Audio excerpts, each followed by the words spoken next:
Imagine Hollywood heavyweights jetting into Tokyo, buzzing about Japan's resurgence as a filmmaking powerhouse.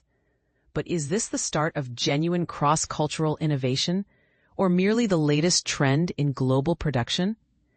Just days before the Tokyo International Film Festival drew the world's cinephiles to Japan, a select assembly of seasoned Hollywood and Japanese production experts convened in a gleaming skyscraper overlooking Shibuya's dazzling neon spectacle. Their mission?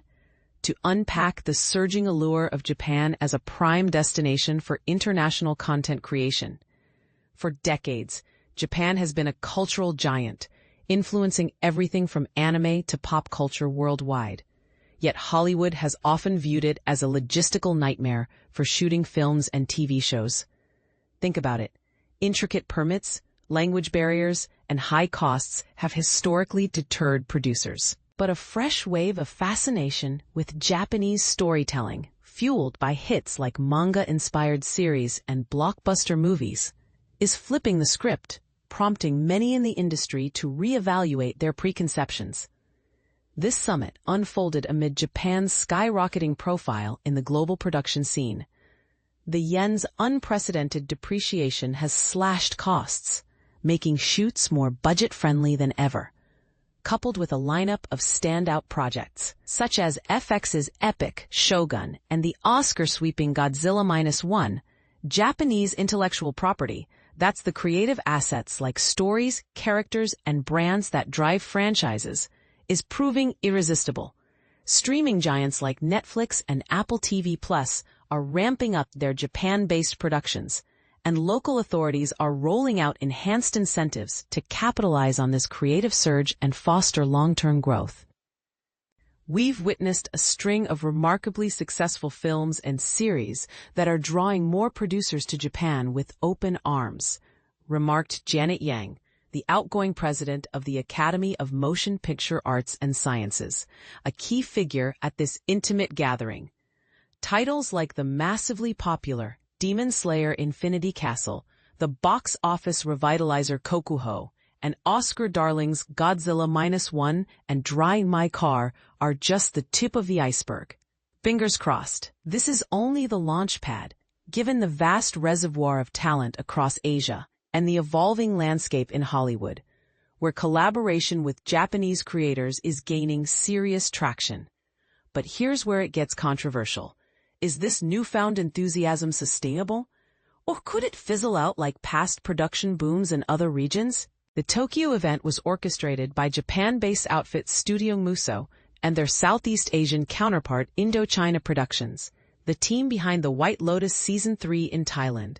To spotlight Japan's enhanced viability and value as a filming hotspot, they hosted an international cadre of producers on an intensive, week-long expedition across the country's iconic locations, state-of-the-art sound stages, and production hubs. The skyscraper session followed as a platform for attendees to exchange insights with a curated audience of Japanese industry insiders and officials. Among the participants were Yang, Shogun producer Eriko Miyagawa, Alien Romulus director Fede Álvarez, Ravi Mehta, physical production chief at 20th Century Studios, Fiona Walsh, vice president of physical production at Searchlight Pictures, Alona So, senior vice president of physical production at HBO, TV producer Shannon Goss, location manager Miranda Carnsale, Tokyo vice producer Mao Nagakura, and esteemed casting director Ko Iwagami.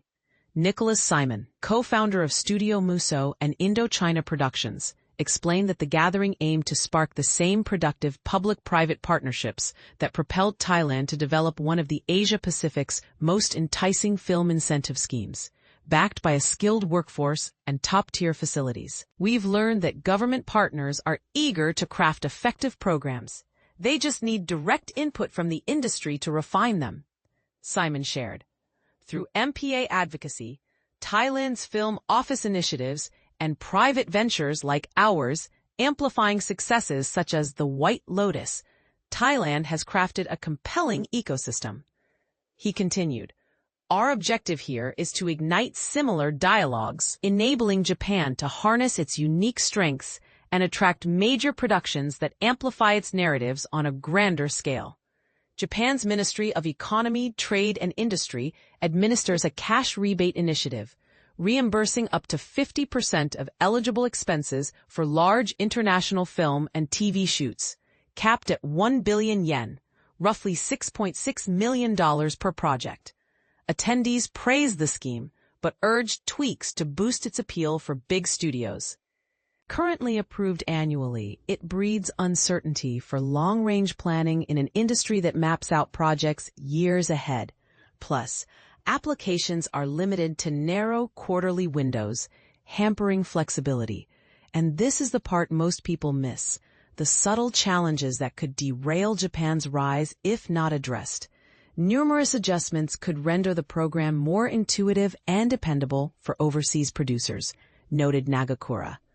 Miyagawa, whose credits include Shogun, alongside Quentin Tarantino's Kill Bill and Martin Scorsese's Silence, a Japan-set tale filmed in Taiwan, observed that American producers once treated Japan as a last resort for stories mandating it.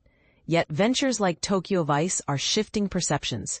Interest in Japan has never been higher, she stated, though mounting large productions remains tough. We long to film Shogun in Japan, but Vancouver's superior advantages, like vast sound stages at Mammoth Studios, were unmatched here.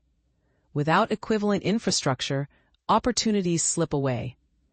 Alvarez, whose Alien Romulus primarily shot at Origo Studios in Budapest, concurred.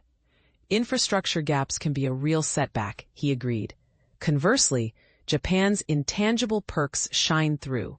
It's a destination people genuinely crave. Telling my spouse we're headed to Hungary again might elicit groans, but when I mentioned a Tokyo shoot, she jumped at the chance to relocate with the kids for 6 months. The politeness, quality of life, and overall vibe make it extraordinarily attractive. Maida, from 20th Century, expressed amazement at the bargains uncovered during their Japan-wide tour. Japan used to conjure images of exorbitant costs, he said. But I was floored by the bang for your buck. It's not just the favorable exchange rate. With diligent effort, you can deliver exceptional value on screen. Iwagami detected a mindset evolution in Hollywood's casting approaches, signaling deeper collaboration. In the past, U.S. productions sought only a handful of familiar Japanese stars, limited vision for our talent pool, he recalled. Now, they're exploring broader horizons, inspired by indie Japanese cinema and Netflix originals. This reflects a genuine shift toward treating us as true partners.